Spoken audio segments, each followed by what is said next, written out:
Good evening to every one of you. My name is Amit Varidikilor. So let's begin the Indian Constitution at work. This is the lecture number 2 of this series and this is we are doing the chapter number 1.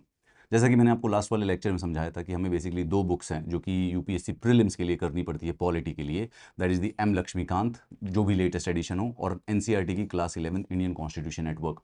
तो इन्हीं दोनों books को हम करने की कोशिश करेंगे, but क्योंकि ये सबसे पहले कुछ बेसिक्स को इंट्रोड्यूस करती है और बेसिक्स को एक्सप्लेन करती है, so we are doing this book first. अब हमने लेक्चर 1 के अंदर चैप्टर नंबर 1 को स्टार्ट कर दिया था, लेकिन उसका जो चैप्टर 1 का सेकंड पार्ट था, how the Indian constitution are made, that was basically remaining. तो आज हम इसको कंप्लीट करेंगे। नाउ हम कोशिश करेंगे कि पहले अभी हम अपने आप को लिमिट रखेंगे जो एनसीईआरटी में दिया हुआ है। Okay, we would try not to go outside the NCERTs. Reason being कि पहले अपना स्ट्रक्चर बिल्डअप करते हैं। लर्निंग ज़्यादा बेहतर होती है जब स्ट्रक्चर को बिल्ड करके, जब हम डिटेल में पढ़ेंगे तो वो स्ट्रक्चर और ज़्यादा स्ट्रांग होता जाएगा। Are we on the same page about it? Great.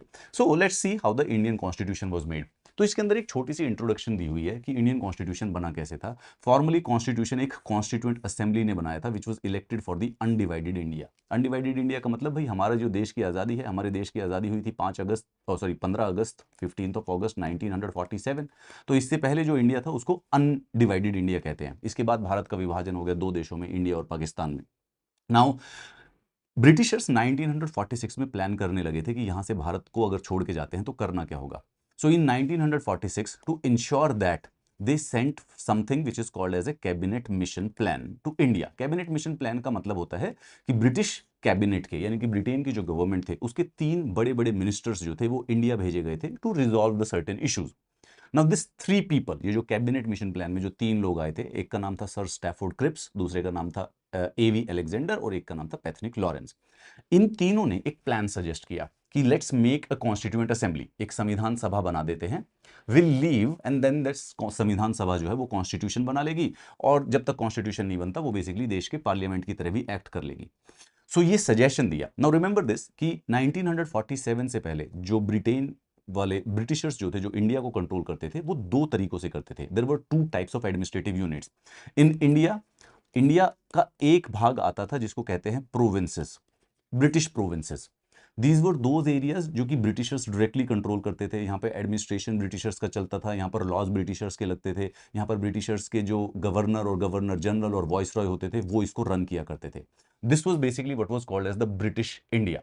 इसके अलावा एक दूसरा हिस्सा था जिसको प्रिंसली स्टेट्स कहते हैं। प्रिंसली स्टेट्स का मतलब भारत के वो वाले एरियाज जहां पे जो लोकल राजा और रजवाड़े राज करते हैं।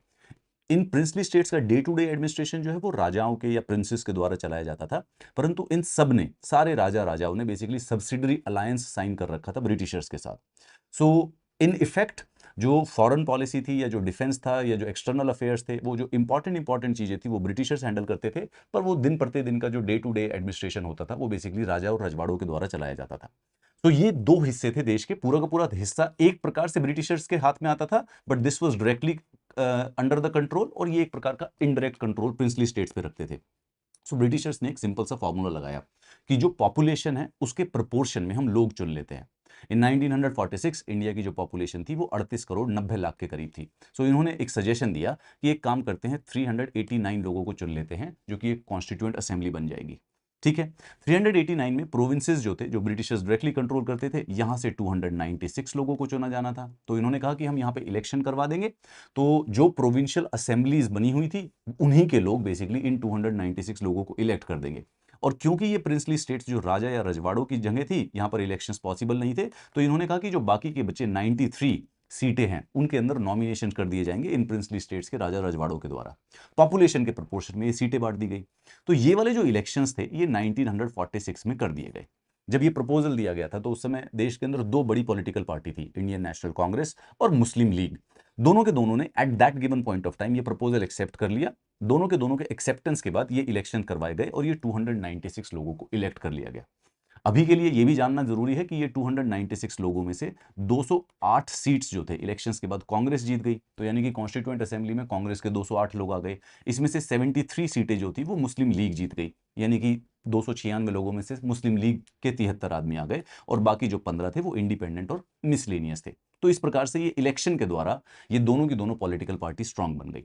नाउ जब ये कॉन्स्टिट्यूएंट असेंबली बन के तैयार हो गई और इसकी मीटिंग की बात हुई कि चलो अब कॉन्स्टिट्यूएंट असेंबली की पहली मीटिंग होगी, तो इलेक्शंस पे मुस्लिम लीग तैयार हो गई थी, अपने लोगों को इलेक्ट जरूर करवा लिया, लेकिन जब कॉन्स्टिट्यूएंट असेंबली की मीटिंग की बात हुई तो उन्होंने कॉन्स्टिट्यूएंट असेंबली को बॉयकॉट कर दिया। सो 9 दिसंबर 1946 को ये कॉन्स्टिट्यूएंट असेंबली की पहली फर्स्ट मीटिंग हुई, जिसके अंदर सिर्फ और सिर्फ कांग्रेस के और कुछ इंडिपेंडेंट टोटल 211 लोग इकट्ठे हुए मुस्लिम लीग के द्वारा, यानी मुस्लिम लीग के जो 73 लोग थे वो बॉयकॉट हो गए थे, और जो प्रिंसली स्टेट के 93 लोग थे वो अभी तक नॉमिनेट नहीं हुए थे, they were just waiting and watching कि क्या होगा। ये दिसंबर 1946 की बात है। फरवरी और मार्च तक हमारे देश की जो पॉलिटिकल सिचुएशन है वो थोड़ी सी ज़्यादा रेडिकल और थोड़ी सी सेंसिटिव हो गई, और जून में सजेस्ट किया गया कि देश का विभाजन 2 देशों में कर दिया जाना चाहिए।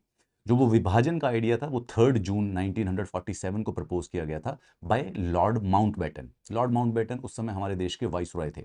Once it was done and it was accepted by the Indian National Congress and Muslim League, तो हमारे देश का विभाजन कर दिया गया किसके द्वारा? इंडियन इंडिपेंडेंस एक्ट के द्वारा। ब्रिटिश पार्लियामेंट में ये एक्ट पास किया गया था। तो हुआ क्या कि जब 15 अगस्त को भारत का विभाजन होता है, तो जो एरिया पाकिस्तान के नाम जाता है, जिसमें पाकिस्तान बन जाता है, उस एरिया से जो भी लोग चुने गए थे, ये 389 में से, वो पाकिस्तान की कॉन्स्टिट्यूएंट असेंबली बन गई।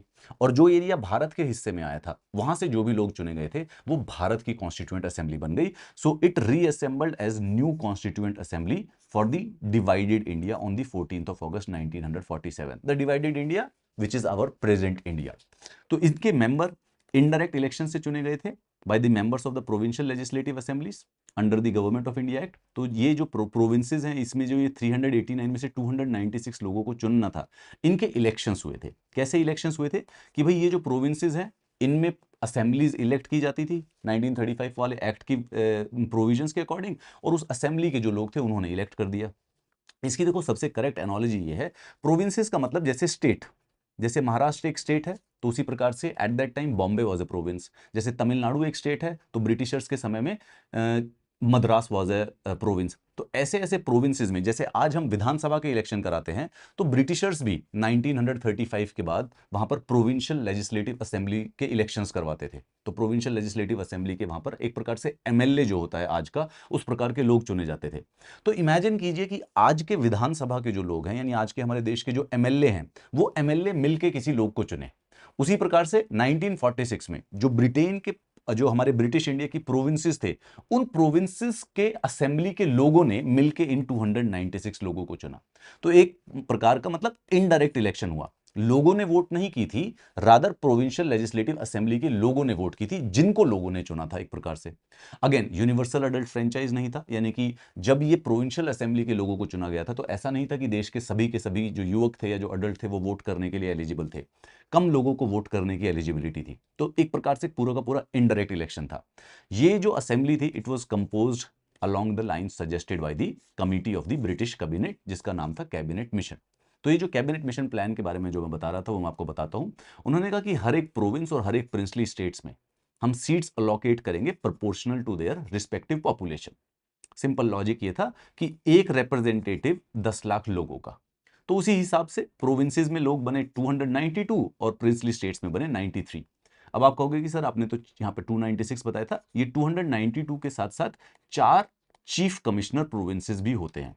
चीफ कमिश्नर प्रोविंसेस, ठीक है, वो जो 4 चीफ कमिश्नर प्रोविंसेस है, यानी कि ये 292 मेंबर बने हैं प्रोविंसेस से। ऐसे देश में 11 प्रोविंसेस थे जिनको एक गवर्नर चलाता था ब्रिटेन का, और ये 4 ऐसे एरियाज थे जिनको चीफ कमिश्नर रन करता था। आज के मॉडर्न टर्म्स पे देखें तो जो स्टेट और यूनियन टेरिटरी का फर्क होता है, ये उस प्रकार का फर्क है। तो जैसे दिल्ली एक चीफ कमिश्नर प्रोविंस था, मारवाड़ एक चीफ कमिश्नर प्रोविंस था, कुर्ग एक चीफ कमिश्नर प्रोविंस था, और ब्रिटिश बलूचिस्तान, ये टोटल 4 चीफ कमिश्नर प्रोविंस हुआ करते थे 1946 में। इन चारों में से भी इस प्रकार से अलग से 4, तो टोटल हो गए 296, 292 प्लस 4, और 93 सीट्स जो थे ये प्रिंसली स्टेट्स को मिली थी। तो प्रोविंसेस के अंदर जो सीट्स थी उसको 3 भागों में डिवाइड किया गया था कि जो मुस्लिम्स की प्रोपोर्शन होगी उसके हिसाब से मुस्लिम, जो सिख अगर जिसमें सिख की पॉपुलेशन उसके हिसाब से प्रोपोर्शन, और बाकी सारे के सारे general in proportion to their respective population. इसी की वजह से मुस्लिम जब इलेक्शन हुए तो मुस्लिम लीग कम से कम नहीं तो 73 सीटें जीत गई, और members of each community in the provincial legislative assembly elected their own representative by the method of the proportional representation by the single transferable vote। यानी कि जैसे बॉम्बे प्रोविंस में कुछ member of provincial legislative assembly चुने हुए हैं, तो जब वो लोगों को चुन रहे थे तो जो मुस्लिम थे वो बेसिकली, अगर जैसे आप इमेजिन कीजिए कि बॉम्बे प्रोविंस में 10% मुस्लिम पॉपुलेशन थी, तो वहां पे जब सीटों को असाइन किया गया तो 10% सीटें मुस्लिम्स को मिल गई। तो जब मुस्लिम्स का 10% मुस्लिम्स का इलेक्शन होना था, तो बॉम्बे की प्रोविंशियल लेजिस्लेटिव असेंबली के सिर्फ मुस्लिम लोग ही बेसिकली मुस्लिम्स को वोट कर रहे थे। This is one of the main reason why constituent assembly के इलेक्शन में मुस्लिम लीग भी एटलीस्ट नहीं तो 73 सीटें जीतने में सफल हो गई थी, which gave it's power for the negotiation. आप सोच के देखिए, 296 सीटें हैं, उसमें से 208 कांग्रेस की हैं और 73 जो है मुस्लिम लीग की है। ऐसा क्या रीजन रहा था कि मुस्लिम लीग हर किसी डिबेट को, हर किसी नेगोशिएशन को कॉम्प्रोमाइज पर लेके आने के लिए ताकत रखती थी? क्यों? क्योंकि एटलीस्ट नहीं तो आप देखिए 74, that is like almost 1/4 of the seat, तो मुस्लिम लीग के पास कांग्रेस के 1/4 पावर एग्जिस्ट करती थी। तो जब तक मुस्लिम लीग को सेटिस्फाई नहीं किया जा सकता था, किसी भी डिसीजन का आना ऑलमोस्ट इम्पॉसिबल था। So method of the selection in the representative was to be determined by the consultation. बाद में वो नॉमिनेट करके कर दिया था। चलिए, now as a consequence of the partition, अब ये 389 लोगों में से 296 लोगों को चुन लिया गया है, ये इलेक्शन से। इनडायरेक्ट इलेक्शन है पर इलेक्शन हुए थे, और ये जो 93 लोग थे प्रिंसली स्टेट्स के, इनको नॉमिनेट किया जाना था। ये अभी वेट एंड वॉच कर रहे थे। पर ये सब कुछ कब हो गया है? All this has happened in 1946। जब तक हमारा देश का 1947 का ईयर आया, तब तक जो पाकिस्तान की डिमांड थी वो बहुत ज्यादा बढ़ गई। और मार्च 1947 में, 1 मार्च 1947 को बेसिकली लोगों का माइग्रेशन भी स्टार्ट हो गया था, जिसकी वजह से जो हमारा वाइसरॉय था लॉर्ड माउंटबेटन, ही डिसाइडेड कि यार समय आ चुका है, वरना ये सिचुएशन जो है सिविल वॉर में बदल सकती है, तो we have to go for a partition. तो ये जो उसकी तरफ से ऑफिशियल सजेशन था कि देश को 2 भागों में विभाजन कर दिया जाए, ये 3 जून 1947 को दिया गया था। इतिहास में इसके 2 नाम हैं। Once it is called as the partition plan, another it is called as the Mountbatten plan, क्योंकि उसके द्वारा सजेस्टेड था। सो जो मेंबर्स पाकिस्तान से इलेक्ट हुए थे वो बेसिकली पाकिस्तान की कॉन्स्टिट्यूएंट असेंबली में चले गए, और जो इंडिया में थे इंडिया के बन गए। तो हमारी जो असेंबली की जो टोटल संख्या थी वो 299 हो गई। आप इससे ये भी इमेजिन कर सकते हो कि जब भारत आज़ाद हुआ था तो हमारी टोटल पॉपुलेशन उस समय 29 करोड़ 90 लाख थी। सो बनते बनते अगर हम पूरा का पूरा जुड़ा हुआ इंडिया रहते, पाकिस्तान और बांग्लादेश और भारत पूरा एक ही इंडिया रहता, तो बेसिकली टोटल 389 मेंबर्स होते। पर क्योंकि अब भारत का विभाजन हो गया, तो यहां पे हमारे पास सिर्फ और सिर्फ 299 मेंबर्स बचे।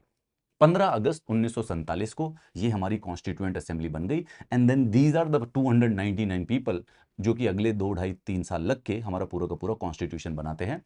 Constitution was adopted on the 26th of the नवंबर 1949। ठीक है, तो ये 299 लोगों ने बनाया। 26 नवंबर की डेट है जो कि कॉन्स्टिट्यूशन हमारा पूरा का पूरा बन के रेडी हो गया। अगर आप आज भी प्रियम्बल पढ़ते हो, if you read the preamble even today, this is exactly the date which is written on the preamble. Now this is a good question for the prelims. देखो, सबको मालूम है कि हमारा रिपब्लिक डे है जो है 26 जनवरी 1950 है, राइट? जिन लोगों ने कॉन्स्टिट्यूशन भी नहीं पढ़ा, हम स्कूल में सेलिब्रेट तो करते थे, सबको रिपब्लिक डे के बारे में तो पता है। Now this is the republic day, why? क्योंकि इस दिन हमारा कॉन्स्टिट्यूशन कमेंस होता है, कमेंस। लेकिन अडॉप्ट और इनेक्ट, अडॉप्ट और इनेक्ट का ये मतलब है कि किस दिन कॉन्स्टिट्यूएंट असेंबली ने बोला कि ये डॉक्यूमेंट फाइनल बनके तैयार हो गया है और ये कंप्लीटली हम अग्री करते हैं कि ये वाला हमारे देश का कॉन्स्टिट्यूशन होना चाहिए। दैट डेट वाज द 26 नवंबर 1949। फिर उन्होंने ये डिसाइड किया कि अब कॉन्स्टिट्यूशन देश पर लागू होना स्टार्ट होगा, तो वो उन्होंने डेट जो थी वो 2 महीने बाद की रख दी, हिस्टोरिकल प्रेसिडेंस की वजह से, क्योंकि ये डेट सेलिब्रेट की जा रही थी पूर्ण स्वराज दिवस के रूप में, तो उसकी एक सिग्निफिकेंस थी, हिस्टोरिकल सिग्निफिकेंस थी। सिविल डिसोबीडियंस मूवमेंट ये पूर्ण स्वराज दिवस मनाने के बाद शुरू किया गया था, तो इसीलिए इस डेट की हिस्टोरिकल सेंटिमेंटल वैल्यू होने की वजह से वी डिसाइडेड कि this shall be the day of the republic day. हमारा देश जो है वो कॉन्स्टिट्यूशन इस दिन से कमेंस करेगा या बिगिन करेगा। सो इट केम, कॉन्स्टिट्यूशन जो फोर्स में था वो 26 जनवरी 1950 को आता है। ड्यूरिंग दिस टाइम कॉन्स्टिट्यूशन तब बन रहा था, तब हमारे देश में वायलेंस हो रहा था, पार्टीशन हो रहा था। पर ये बात देखिए कि हमारे देश के जो फ्रेमर्स थे कॉन्स्टिट्यूशन के, उन्होंने इस दौरान, इस रेडिकल टाइम के दौरान, जब देश के अंदर राइट्स हो रहे हैं, पार्टीशन हो रहा है, उस समय ये कॉन्स्टिट्यूशन बनाया है। और साथ ही साथ उस पार्टीशन के जो जो लेसन्स थे उनको भी बेसिकली उन्होंने कॉन्स्टिट्यूशन के अंदर इंक्लूड किया to make a sustainable, strong, a persevere, resilient constitution. The constitution was committed to a new conception of the citizenship, where minorities को भी सिक्योर रखेंगे और रिलीजियस आइडेंटिटी का सिटीजनशिप के ऊपर कोई रिलेशन नहीं होगा। दैट इज द रीजन हमने इस प्रकार का कॉन्स्टिट्यूशन चुना। लेकिन ये सिर्फ और सिर्फ यार बाहर की छोटी छोटी सी सुपरफिशियल बातें हैं कि कॉन्स्टिट्यूशन कैसे बना। असेंबली के जो लोग थे, ये बात तो फैक्ट है कि वो यूनिवर्सल सफरेज से नहीं चुने गए थे। इसका मतलब उस समय जितने भी भारत में लोग रहते थे, ऐसा नहीं है कि सारे अडल्ट लोगों ने वोट किया और उसके बाद उनको चुना। There was an indirect election, there was obviously certain nominated people also, जो कि राजा रजवाड़ों के द्वारा नॉमिनेट किए गए थे। बट उसके बावजूद भी कोशिश की गई थी कि जो वो कॉन्स्टिट्यूएंट असेंबली, जो वो संविधान सभा बने, वो थोड़ी सी रिप्रेजेंटेटिव हो। हर रिलीजन के लोग उसके अंदर आते थे। इस असेंबली के अंदर कम से कम नहीं तो 28 मेंबर्स शेड्यूल्ड कास्ट के भी थे, 28। पॉलिटिकल पार्टीज में ये फैक्ट है कि ज़्यादातर जो लोग थे वो कांग्रेस के थे। भाई इन 299 लोगों में से कम नहीं तो 200 लोग तो कांग्रेस के थे। 82% ऑफ द सीट्स कांग्रेस के द्वारा थी। बट ये इत्तेफाक की बात है, ये इंसिडेंटल बात है कि कांग्रेस खुद इतनी ज़्यादा डाइवर्स पार्टी थी कि उसके अंदर हर पॉलिटिकल जो कलर है उसके लोग थे। सो देर वर राइट विंगर्स ऑल्सो, देर वर लेफ्ट विंगर्स ऑल्सो, देर वर सेंटरिस्ट ऑल्सो, देर वर लिबरल्स ऑल्सो, देर वर कंजर्वेटिव ऑल्सो, देर वर ऑर्थोडॉक्स ऑल्सो। ये कांग्रेस की ऐसी अकोमोडेटिंग नेचर थी कि every single political thought was included in that party. This is one of the main reason why Indian constitution is so successful and it's so resilient कि वो 75 साल से चल रहा है। क्यों? क्योंकि हमने ऊपर वाले पिछले वाले चैप्टर में पढ़ा था कि कॉन्स्टिट्यूशन वही बन पाता है, कॉन्स्टिट्यूशन वही सफल हो पाता है जो कि सबको अकोमोडेट करके चल रहा हो, सबके लिए कुछ ना कुछ हो। The principle of the deliberation. तो ये जो कॉन्स्टिट्यूशन बनाने का एक इंपॉर्टेंट ये रीजन था कि इन्होंने जो ये कॉन्स्टिट्यूएंट असेंबली थी, इन्होंने नेगोशिएशन और डेलिब्रेशन से बेसिकली कॉन्स्टिट्यूशन बनाया। तो हमारे कॉन्स्टिट्यूशन वाले जब बन के तैयार हुआ तो उसके अंदर जो 395 आर्टिकल्स हैं, literally every article was argued in the assembly. ये क्यों इंक्लूड किया जाए, ये क्यों नहीं होना चाहिए। सो नॉट परफेक्टली रिप्रेजेंटेटिव तो नहीं थी, लेकिन इन्होंने ऐसा प्रोसीजर फॉलो किया कि यार हर बात डिबेट और डिस्कशन से ही सॉल्व हुई। While the assembly that claims to be representative, it is desirable that diverse section of the society shall participate. It is equally important that they not only participate as their own identity or community. Actually में वो सबका interest. तो member deliberated upon the constitution with the interest of the whole nation in mind. सिर्फ ये नहीं था कि scheduled caste को इंक्लूड कर दिया या फिर मुस्लिम्स को इंक्लूड कर दिया, या विमेन भी बेसिकली इसका पार्ट है। तो जब वो विमेन उसमें डिलिब्रेशन में डिबेट में पार्ट कर रही है, she is not a representative of the female, she is also talking about the interest of the country. This was a unique situation in the history of the country. ऐसा हमेशा नहीं होता है। कभी कभी जीवन में, इतिहास में कुछ ऐसे मोमेंट आते हैं which basically completely changes. This was so it was like that. There were obviously legitimate difference of the principle also. ऐसी बात नहीं है। See, there are things जो कि true होती हैं irrespective of what you want to believe or not. So when it comes to physics or the theory of relativity or the theory of gravity, it does not matter what anybody believes. What is true. तो अगर gravity में 9.8 metre पर second square की acceleration होती है जब भी कोई चीज गिरती है, मास इन्वर्सली प्रोपोर्शनल होता है ग्रेविटी के फोर्स से, so it does not matter पूरी वर्ल्ड में चाहे सबके सब डिसएग्री करें। But then there are certain things in the world which doesn't have a clear answer कि क्या सही है क्या गलत है। अब देखो एग्जाम्पल के तौर पे, should India adopt a centralised और डिसेंट्रलाइज्ड सिस्टम ऑफ गवर्नमेंट? कौन सा सही है, कौन सा बेहतर है? विश्व में दोनों एग्जाम्पल हैं जहां पे सेंट्रलाइज्ड फॉर्म ऑफ गवर्नमेंट भी सक्सेसफुल है और जहां पर डिसेंट्रलाइज्ड फॉर्म ऑफ भी गवर्नमेंट है। What should be the relations between the states and the centre? United kingdom की तरह यूनिटरी सिस्टम बना ले या फिर यूनाइटेड स्टेट्स ऑफ अमेरिका की तरह फेडरल सिस्टम बना ले? दोनों सक्सेसफुल है, दोनों रिजिलियंट है, दोनों परसिवियर कर रहे हैं, कौन सा बेटर होता है? What should be the powers of the judiciary? क्या कॉन्स्टिट्यूशन प्रॉपर्टी राइट्स को प्रोटेक्ट करेगा या नहीं करेगा? हर इशू जो है वो बेसिकली डिस्कस किया गया था। पूरे के पूरे कॉन्स्टिट्यूशन में सिर्फ एक चीज के ऊपर डिबेट नहीं हुआ। What was that? That my dear friend was the introduction of the universal suffrage. बस इसके अलावा सब कुछ बेसिकली फुल फ्लेजेड डिबेट के ऊपर चला था कि वर्चुअली विदाउट एनी डिबेट। इस पे 299 के 9 लोग जो थे वो कंप्लीटली अग्री करते थे। एवरीबॉडी वाज लाइक कि ओके फाइन, दिस इज, हाँ ये तो करना ही करना है। Every person who is an adult shall have the legitimacy and authority and the right to vote, meaning all citizen जो कि एक particular age से पहुंच जाएं, they would be entitled to be voters irrespective of religion, caste, education, gender और income. Age change हो सकती है, you can keep that age as 21, you can keep that age as 25 और 18, बट सिर्फ as का क्राइटेरिया होगा, उसके बाद सबके सब वोट कर सकते हैं इररिस्पेक्टिव ऑफ एनीथिंग एल्स। सिर्फ ये नॉन डिबेटेबल चीज थी पूरी कॉन्स्टिट्यूएंट असेंबली में। बाकी क्या प्रेसिडेंट का इलेक्शन कैसे होगा भाई, इस पर डिबेट करवाओ, प्राइम मिनिस्टर के पास पावर होगी, इस पर भी डिबेट कराओ। सो while members felt no need to discuss the issue of who will have the right to vote, बाकी सारे के सारे इशू जो थे वो डिस्कस और डिबेट थे। This is the reason why ये असेंबली एक सक्सेसफुल असेंबली हुई। कॉन्स्टिट्यूशन की अथॉरिटी कहां से आ रही थी? एक तो सबसे पहले public reason, the members of the assembly placed emphasis on the discussion and the argument. सिर्फ और सिर्फ अपने इंटरेस्ट के लिए किसी ने काम नहीं किया, दे गेव प्रिंसिपल रीजंस कि वो कोई भी बात किसी को क्यों मानता है। जैसे अगर आप सेंट्रलाइज गवर्नमेंट चाहते हो, तो जो कॉन्स्टिट्यूएंट असेंबली थी वो रीजन दे रही थी, they were only in particular the interest of the nation, not because कि मेरे को पर्सनली सेंट्रलाइज पसंद है, पावर आ जाएगी मेरे पास, पावर आ जाएगी मजा आएगा, नहीं। कोई जो डिसेंट्रलाइज था उसको प्रिंसिपल रीजन था। The very act of giving reasons make you move away from simply a narrow consideration of your own interest, because you have to give reasons to make them along with your viewpoint. जितने भी constituent assembly में, ये जो constituent assembly बनी ना, अब बन तो 1946 9 दिसंबर से स्टार्ट हो गई थी, ये ऑफिशियली काउंट करोगे तो ये वाले दिन से काउंट करना, लेकिन असली काम तो इसका 15 अगस्त के बाद ही स्टार्ट हुआ था 1947। तब से लेके 26 नवंबर 1949 तक इनके सारे के सारे डिबेट रिकॉर्डेड है, उनको कॉन्स्टिट्यूएंट असेंबली के रिकॉर्ड उनके डिबेट्स कहते हैं। तो each clause of the constitution was subject to the scrutiny and debate is a tribute to public reason as its best. These debates deserve to be memorialized as one of the most significant chapter in the history of the constitution making. French और American revolution, उसकी historical जो significance है उसके level पे था हमारा Indian constitution का makeup. ना फ्रेंच और अमेरिकन रेवोल्यूशन दोनों के दोनों वर्ल्ड हिस्ट्री का पार्ट है, and this questions have actually been asked in mains also. French revolution के बारे में जो मेरा सबसे फेवरेट कोट या एक जो चीज़ मैंने पढ़ी थी वो ये है कि चाइनीज़ प्राइम मिनिस्टर थे कोई, और उन्होंने 1980s में किसी ने उनसे पूछा, so what do you think is the impact of the French revolution? French revolution कब हुई है? फ्रेंच रेवोल्यूशन 1790s में हुई है, 1789 टू बी मोर प्रिसाइज, और उससे पूछा जा रहा है 1980 में कि भाई बताओ भाई फ्रेंच रेवोल्यूशन का विश्व पर क्या इम्पैक्ट हुआ है।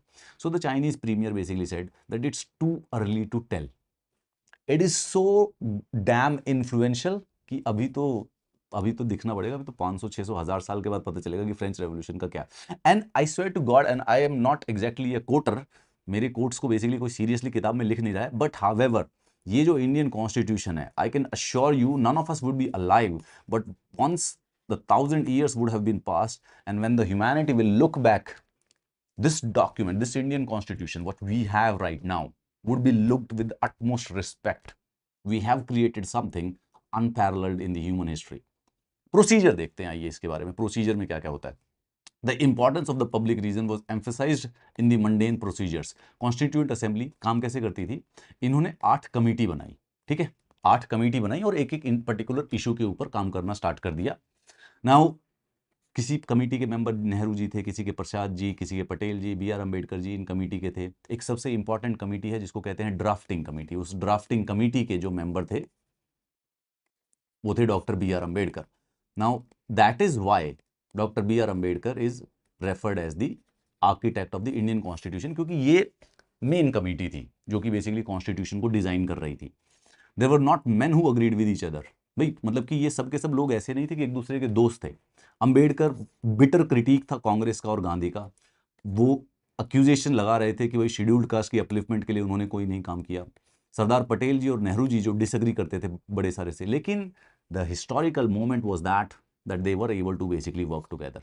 हर कमेटी अपने अपने प्रोविजंस कॉन्स्टिट्यूशन के ड्राफ्ट करती थी, उसके बाद फुल उस पर डिबेट होता था और कोशिश किए जाते थे सिर्फ वही प्रोविजन ऐड किया जाएगा जिसके ऊपर कंप्लीटली कंसेंसस आ जाए। Some provisions were subject to vote, अगर कोई कंसेंसस नहीं आता था तो वोट कर लो, जो भी मेजॉरिटी रिजल्ट आएगा उसको फॉलो कर लेंगे। पर हर एक कॉन्टेक्स्ट में एवरी आर्ग्यूमेंट, क्वेरी और concern was responded with the great care in writing.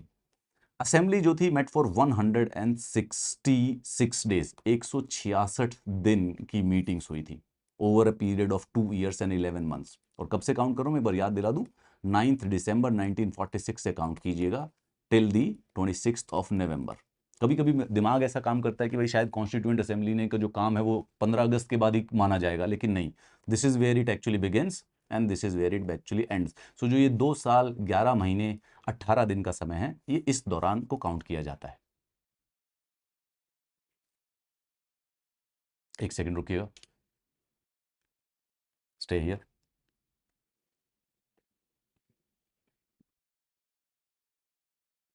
This is funny.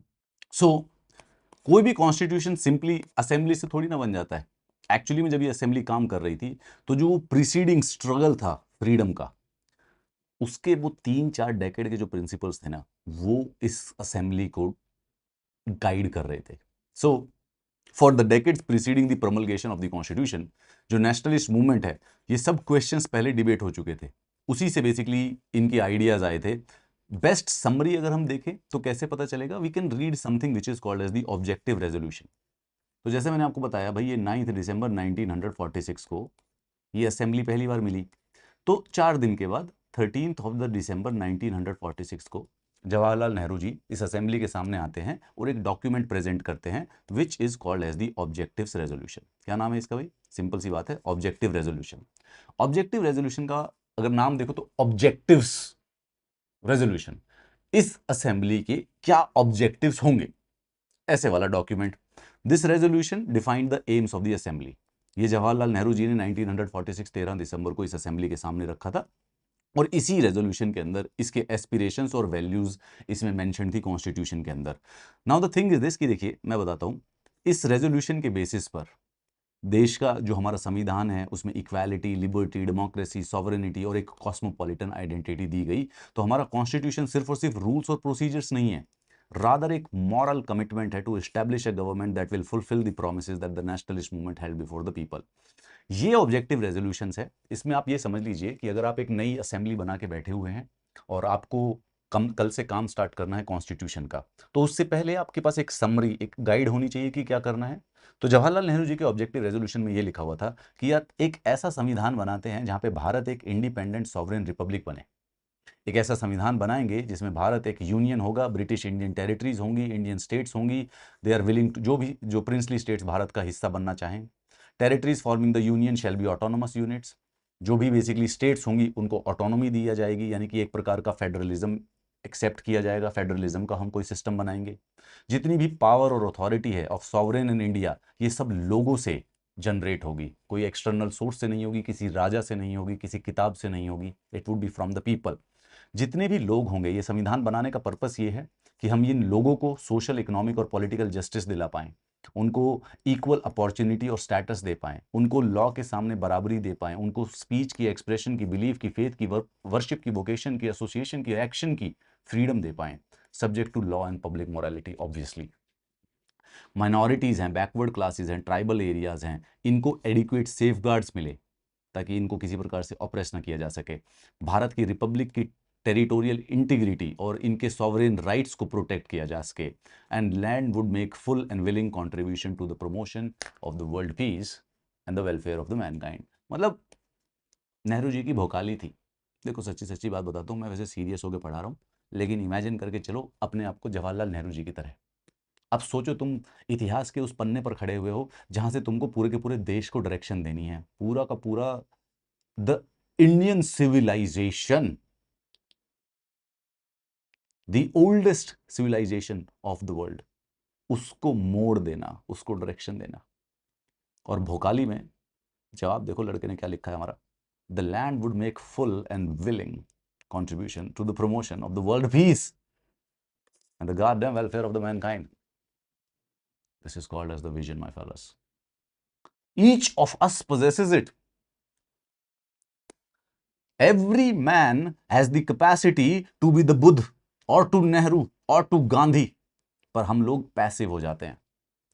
Great बनना मुश्किल इसलिए होता है क्योंकि the person who is a great needs to take an action. Buddha और महावीर और गांधी और नेहरू, हमें डर पता क्यों लगता है? हम जनता चाहती है कि हम किसी को ग्रेट बना दे। ग्रेट बना देंगे तो वो ग्रेट हो गया, हमें एक्शन नहीं लेना पड़ेगा, हम पैसिव हो गए। But everybody of you, everybody of us has inside the Buddha, the Mahavir, the Gandhi inside us. but that brings a lot of responsibility. The responsibility of taking action of your own life, taking responsibility of the people around you. Now this is a true visionary who has decided to take the responsibility not only of India, but the man's vision actually extends to the mankind. That is a visionary I would like to follow. Institutional arrangement. तीसरा हमारा जो constitution है, the third factor ensuring effectiveness is a balanced arrangement of the institution of the government. The basic principle government होनी चाहिए, democratic होनी चाहिए, और government बन रही है तो भाई फिर लोगों के वेलफेयर के लिए बने, वरना फिर गवर्नमेंट क्या अचार डालने के लिए, पुलिस को हैंडल करे, आर्मी वार्मी को चलाते रहे, यही काम रहेगा, बस सड़कें बनाने के काम आएगी? नहीं. टैक्सेस कलेक्ट करेगी? बस नहीं. नहीं, welfare of the people. So constituent assembly ने ये बैलेंस बनाने की कोशिश की. यार एग्जीक्यूटिव है, लेजिस्लेचर है, जुडिशरी है, कुछ ऐसा सिस्टम बनाते हैं, पावर को डिस्ट्रीब्यूट ऐसे करते कि एक दूसरे के ऊपर कोई सर पे ना चढ़ जाए, कोई ज्यादा निकलने की कोशिश करे तो उसको थोड़ा सा रोप इन किया जा सके. So we adopted the parliamentary form and the federal arrangement. ये दोनों के दोनों का पर्पस क्या है? पार्लियामेंट्री फॉर्म ऑफ गवर्नमेंट बनाने का और फेडरल फॉर्म ऑफ गवर्नमेंट बनाने का. इसका पर्पस है पावर डिस्ट्रीब्यूशन. इसका मतलब है कि गवर्नमेंट की पावर को डिस्ट्रीब्यूट कर दो.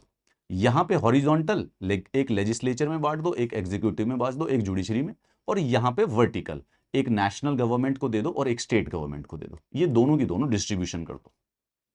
ये हॉरिजॉन्टल डिस्ट्रीब्यूशन है, same power distributed at the same level. और ये वर्टिकल डिस्ट्रीब्यूशन है, distribution of the power on the levels. So एक तो लेजिस्लेचर और एग्जीक्यूटिव और एक स्टेट और सेंट्रल गवर्नमेंट के बीच में. तो ये कॉन्सेप्ट बनाया था हमने बढ़िया सा. नाउ दिस फेडरलिज्म, ये जो कॉन्सेप्ट है, ये हमने देखा कि ये यूएसए वाले फॉलो करते हैं. So we took that version and adopted it to our own needs. और जो ये पार्लियामेंट्री वाला सिस्टम था, ये हमारे ने देखा कि ये यूनाइटेड किंगडम वाले फॉलो करते हैं. This is what we actually did. ये हमने कॉन्स्टिट्यूशन में इनकलकेट कर दिया. So framer of the constitution got this idea and they were not ours to borrowing from other constitutional traditions. Now this is very personal. I don't like the word borrow. मतलब मुझे ये word ना, basically I think ये they're wrong whenever they use it, that we borrowed it from the other constitution. मुझे लगता है कि थोड़ा सा गलत यूज कर रहे हैं. First of all the reason is this, we didn't actually borrow per se. I think ये इंग्लिश लैंग्वेज की लिमिटेशन है, that we have to use the word borrow. This is something like that. For example, suppose if you go and make a car tomorrow, अगर आपको कल car design करनी है, तो उसमें कितने टायर लगाओगे? 4. उसमें सीट बेल्ट भी लगाओगे. अब उसमें सीट बेल्ट लगा दोगे तो कोई ये बोलेगा ये तो तुमने वॉल्वो से क्या नाम है, कॉपी किया है, बोरो किया है. ये तो तुमने क्या नाम है, स्टीयरिंग व्हील तो तुमने मर्सिडीज से कॉपी कर लिया है, ये तो इसमें इंजन लगता है, ये तो फोर्ड वालों ने लगाया था. I think that will be wrong, right? For example, if you go and design a phone tomorrow, तो हम फोन डिजाइन करेंगे तो एक स्क्रीन होगी फोन पे, एक पीछे बैक पे शीशा या एल्यूमिनियम लगा देंगे, उस पर कुछ ऐप होंगी, उसको क्लिक करने पे कुछ होगा, and will be like we are borrowing it from Android और iPhone. No, the thing is that कि हमारा कॉन्स्टिट्यूशन 1950 में बना था, and a lot of ideas had developed in west earlier. अब रिटन कॉन्स्टिट्यूशन यूएसए ने लिख दिया, यूएसए ने उसके अंदर फंडामेंटल राइट्स लिख दिए, तो अब जहां पर भी फंडामेंटल राइट्स लिखे जाते हैं, दे भी लाइक कि ये यूएसए से बोरो किए गए. Now the word borrow is wrong. This is not such a novelty of an idea कि उन्होंने राइट्स को कॉन्स्टिट्यूशन में लिख दिया. वन वे और the other somebody else would have stumbled upon it. पर academically speaking, we usually say that कि we borrow from the other constitutional traditions, which only means the fact कि जो हमारे कॉन्स्टिट्यूशन में कुछ कुछ फीचर्स इन्वॉल्व हैं, वो बेसिकली हम देखते हैं कि सबसे पहले किसने किया. तो फॉर एग्जांपल, हमारे कॉन्स्टिट्यूशन में फंडामेंटल राइट्स लिखे हुए हैं, but the first to do was the USA. So hence we say कि we borrowed the idea of the fundamental rights from USA. Rights तो पहले से एग्जिस्ट करते हैं. राइट्स तो भारत में यूएसए एग्जिस्ट भी नहीं करता था, उससे पहले भी भारत के लोगों को कुछ तो अधिकार थे. एंशिएंट हिस्ट्री में भी थे, हमारे एंशिएंट भारत में भी थे. तो ये इस पे ना थोड़ा सा, मतलब अब ये है, अब सारी बुक्स ऐसे ही मेंशन करती है, तो चलो इसको ऐसे याद कर लेते हैं. सो ये टेस्टामेंट है कि हमारी असेंबली में लोग इतने इंटेलिजेंट थे कि उनको सारे के सारे हिस्टोरिकल एग्जांपल्स पता थे, और सभी they borrowed a number of provisions from different constitution. लेकिन थैंक गॉड, ऐसा नहीं है कि जान के बाद देखा और चेप दिया, क्या लिखा हो तुमने, ऐसा नहीं था. All of those ideas they were defended on the grounds कि वो इंडियन प्रॉब्लम्स और एस्पिरेशंस के लिए सूटेड थे. ठीक है, तो exactly they were not parochial in their outlook. They could take the best available everywhere in the world and make. और ये भी तो वहम नहीं करना चाहिए. देखो आजकल कभी कभी आर्गुमेंट चला है, ये तो वेस्ट है, ये तो वेस्टर्न हो गया है. बात वेस्ट की और ईस्ट की कभी है ही नहीं. अर्थ तो गोल है ना, अर्थ में थोड़ी ना वेस्ट और ईस्ट होना चाहिए. वेस्ट और ईस्ट तो हमने बना रखा है. If you get the best, just take it from anywhere. It's as simple as that. We can't stop watching English movies just because they're English movies. If it's a good movie, watch it. If it's a bad movie, don't watch it. चाहे भारत में, India में अच्छी movie है तो अच्छी movie देखो, bad movie है तो बैड मूवी मत देखो, उससे कोई फर्क नहीं पड़ता कि वो कौन सी मूवी है.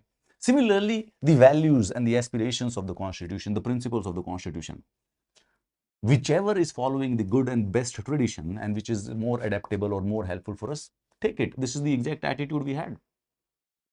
तो ये कुछ कुछ आइडियाज हैं जो कि हमने लिया, कहाँ से लिया, और हमें याद करना है, ठीक है. जैसे कि भाई provisions which has been adopted from the constitution of the different countries. तो ब्रिटिश कॉन्स्टिट्यूशन से हमने सबसे ज़्यादा मैक्सिमम लिया हुआ है.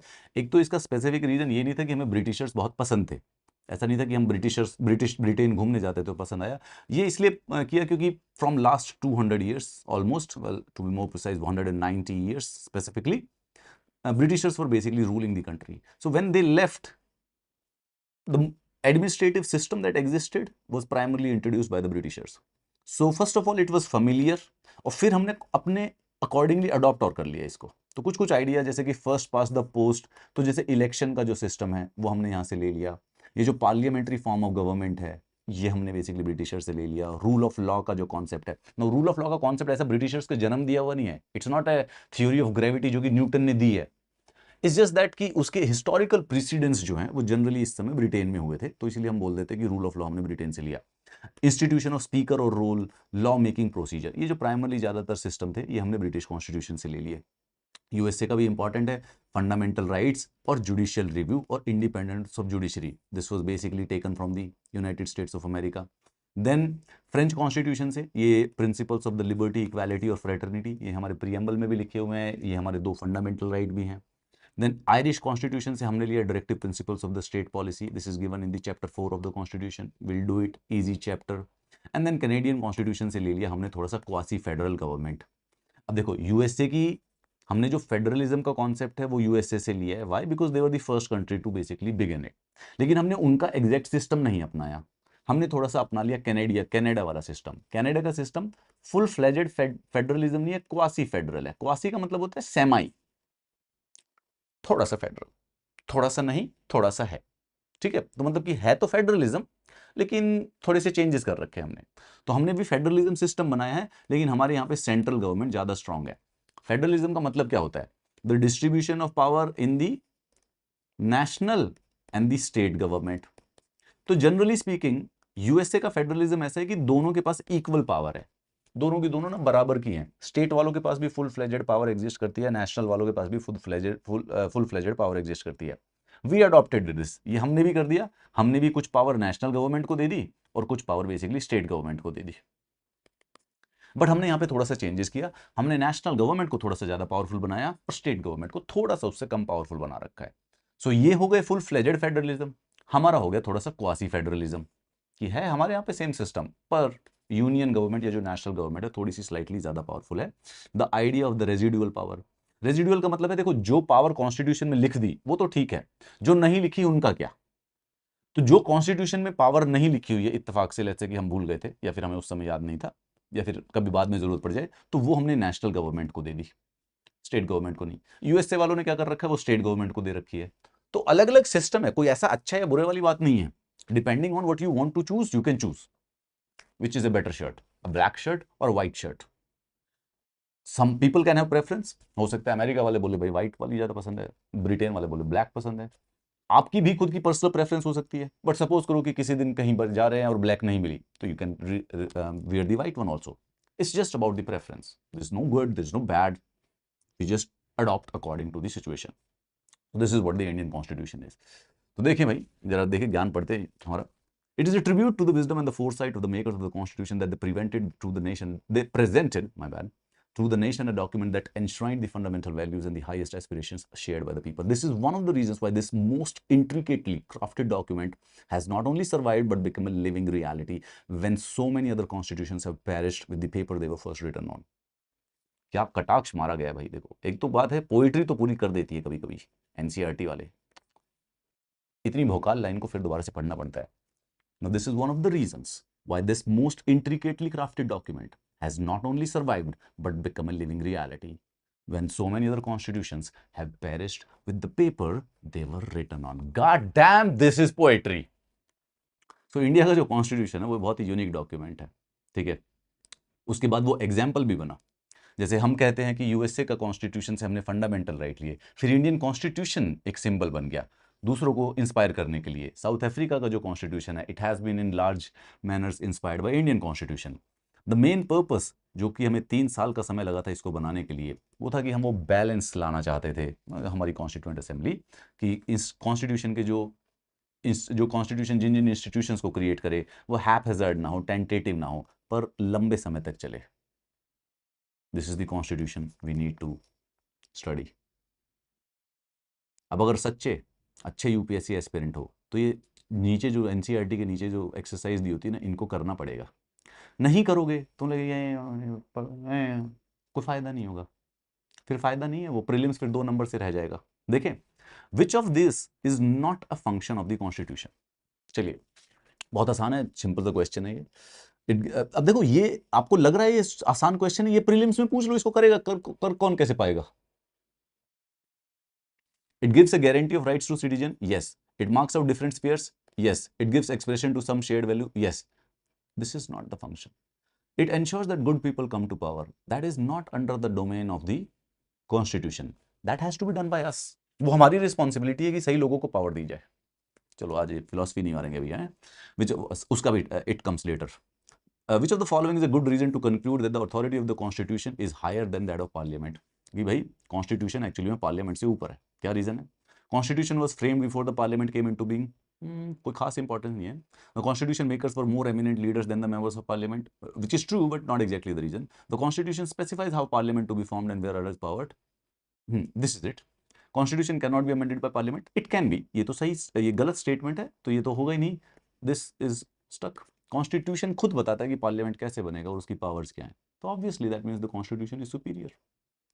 It's a very good conceptual questions, they can directly be asked. State whether the following statement about a constitution are true or false. Constitution, a written document about formation and power of the government.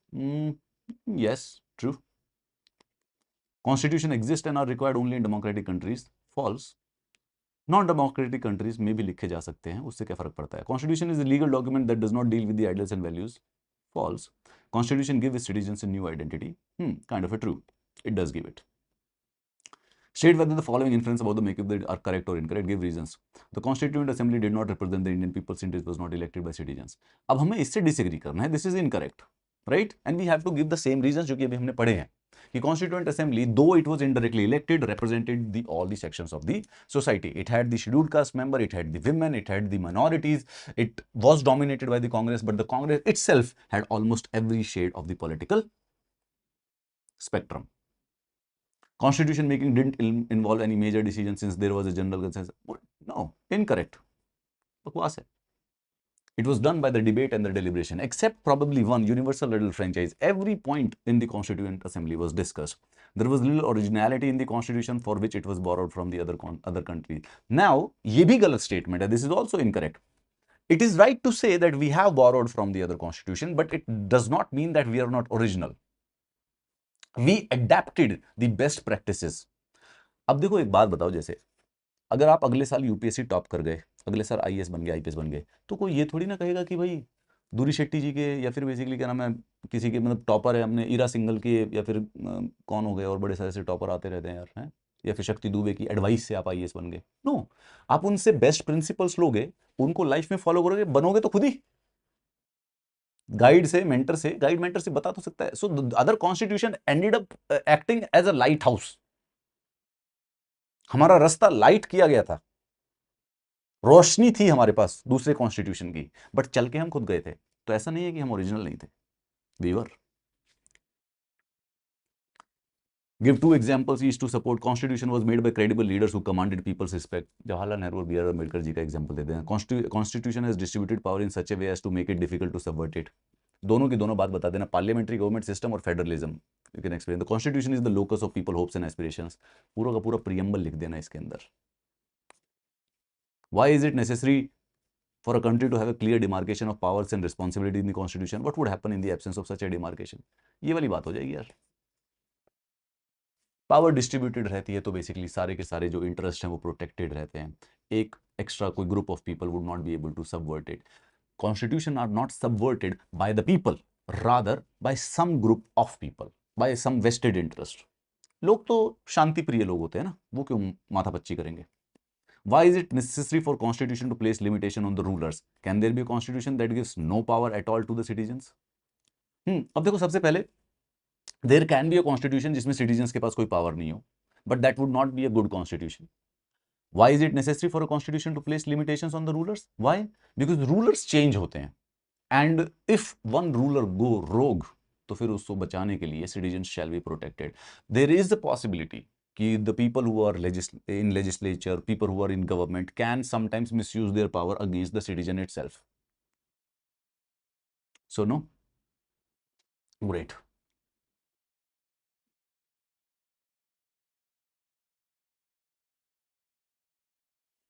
You may watch and discuss the Rajya Sabha TV series called as Samvidhan, the Making of the Constitution of India. खुद स्वयं NCERT आपके सामने भगवान श्री कृष्ण बनकर आपको कुछ पिक्चरें देखने को बोल रही है. Enjoy. Film such as Gandhi, Sardar and doctor Baba Saheb Ambedkar. तो ऑडियो विजुअल जो मटेरियल है वो डीपन कर देता है थोड़ा सा कॉन्स्टिट्यूशन का context. Now I would actually advice you should watch this movie Gandhi. कुछ नहीं तो भाई एटलीस्ट नहीं तो 1900 से लेके 1950 तक का जो इंडियन नेशनल मूवमेंट है वो विजुअली आपके दिमाग में आ जाता है ना. ये कौन सी मूवी है? गांधी. दिस इज 1982, 1982 में मिली थी. अंग्रेजों की पिक्चर है ये.